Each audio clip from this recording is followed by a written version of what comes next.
Allez, il faut que la puissance joue à ce moment-là.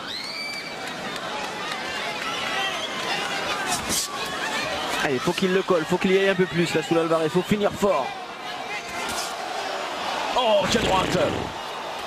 On a vu la survolée.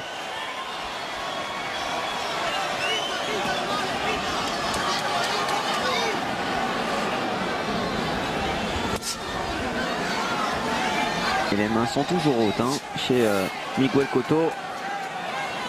Il essaye de faire un minimum d'erreurs.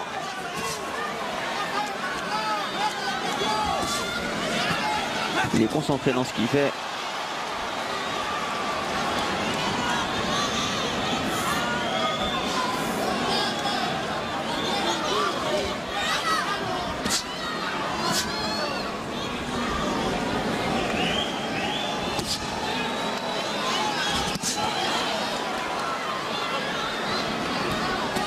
C'est bien ce travail au corps de Saúl Alvarez.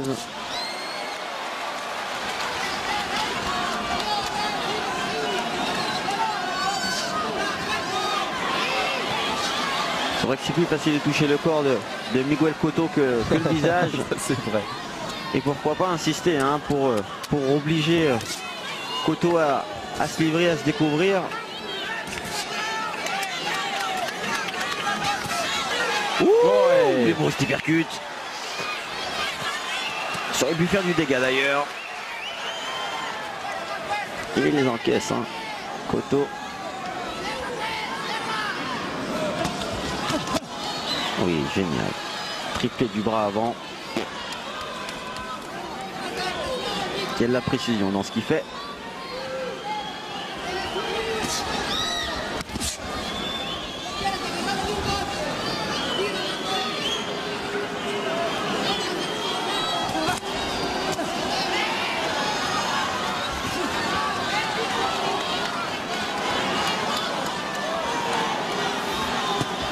Il s'est pas arrêté, hein, Miguel Cotto, de bouger.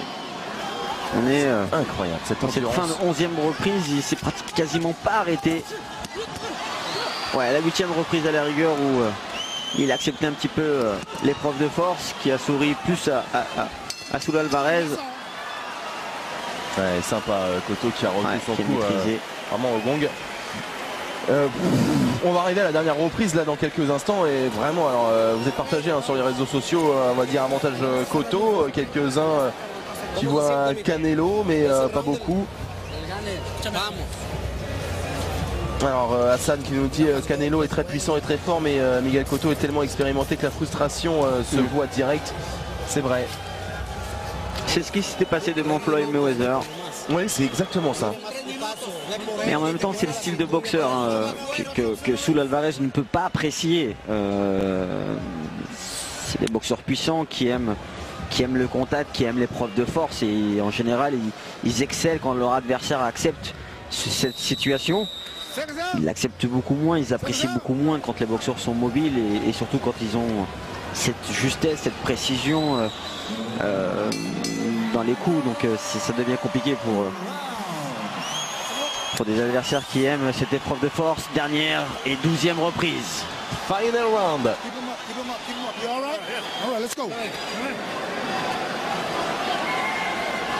Allez, je vous laisse savourer cette 12e reprise. Je pense qu'il n'y a pas grand chose à dire. On va rester là quand même. Et c'est... Oh, ça va finir en beauté, c'est sûr et certain.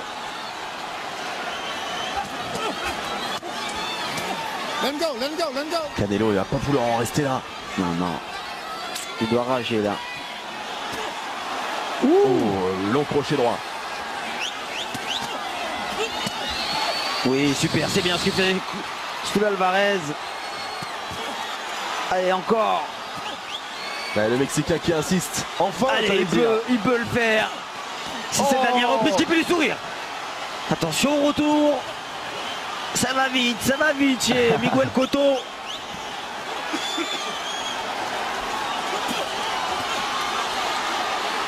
C'est dans les gants.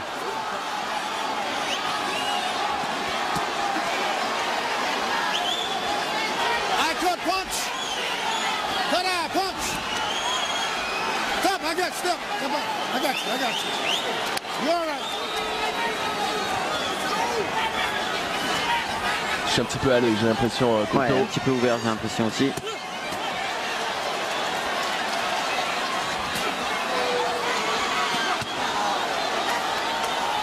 Très bonne garde de Canelo.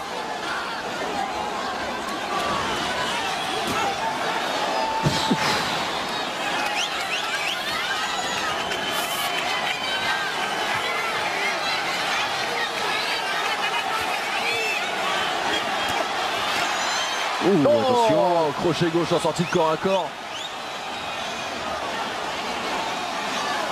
Par contre, il n'a pas bougé une seule fois sous l'Alvarez. Oui, c'est vrai. Sur les coups de Miguel Cotto. De toute façon, ça lui fait pas mal.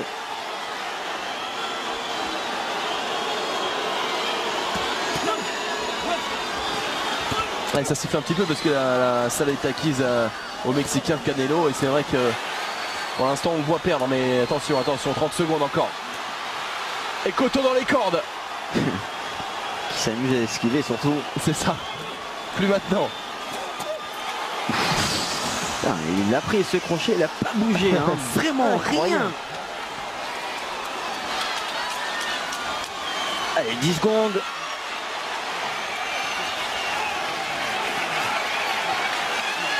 J'ai envie de dire merci, messieurs. Ouais, merci. Merci et bravo. Bravo les gars. Respect. Et cette image veut tout dire. Superbe image. Superbe image, comme un passage de témoin entre Cotto et Saul Alvarez. Mais avant de passer le relais, bien Cotto, il a encore des choses à dire. Il l'a prouvé clairement ce soir au Mandalay Bay. On va évidemment attendre la décision, mais ça sent une victoire. Et il peut être que satisfait, hein, Miguel Cotto et son entourage. Il a fait un superbe combat. Il s'est régalé. Je me sens bien. On l'a vu, hein. Il se sentait bien. Regardez, il ventile assez normalement. Pourtant, il y a eu énormément d'engagement, de coups délivrés et bloqués de la part de Miguel Cotto. Je pense qu'il y aura une frustration pour Saul Alvarez. Ah oui, il va mal dormir. Si la décision n'est pas en sa faveur. Parce qu'à chaque fois, il lui manquait le petit truc pour pouvoir plus mettre en difficulté Miguel Cotto, qui s'est déplacé à merveille, qui a su exploiter ce jab, ses accélérations.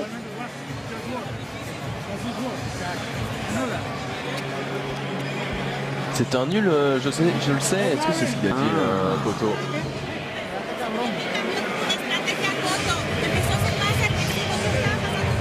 Qui va mettre une revanche et pourquoi pas une très belle revanche. Oui, évidemment.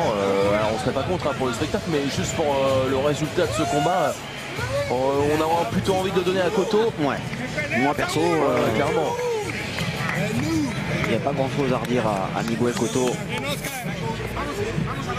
Alors c'est vrai, vous le disiez Brian, c'est vrai qu'il n'a pas trop bronché. Oui, mais il les a pris quand même. Oui, il les a pris quand même, c'est vrai.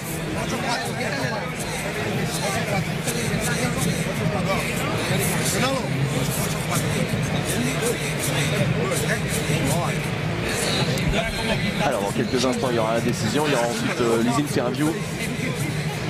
On attend ça avec impatience, Brian. Ouais.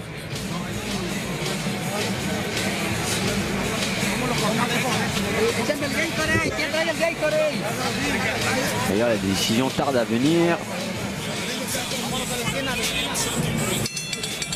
Allez, là voici la décision. 12 rounds of boxing here at the Mandalay Bay of Las Vegas. We go to the scorecards.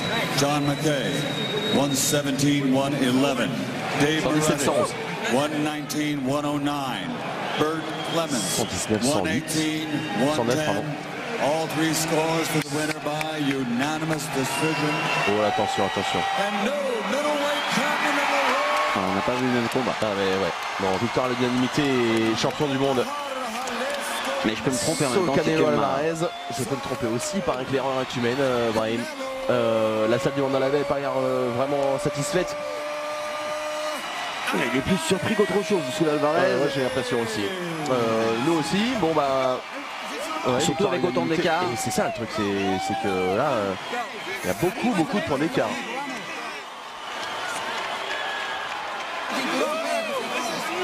Bon, eh bien tant mieux pour la carrière de ce jeune boxeur, mais déjà très longue carrière. On le sent un peu déçu, Cotto, forcément à juste titre.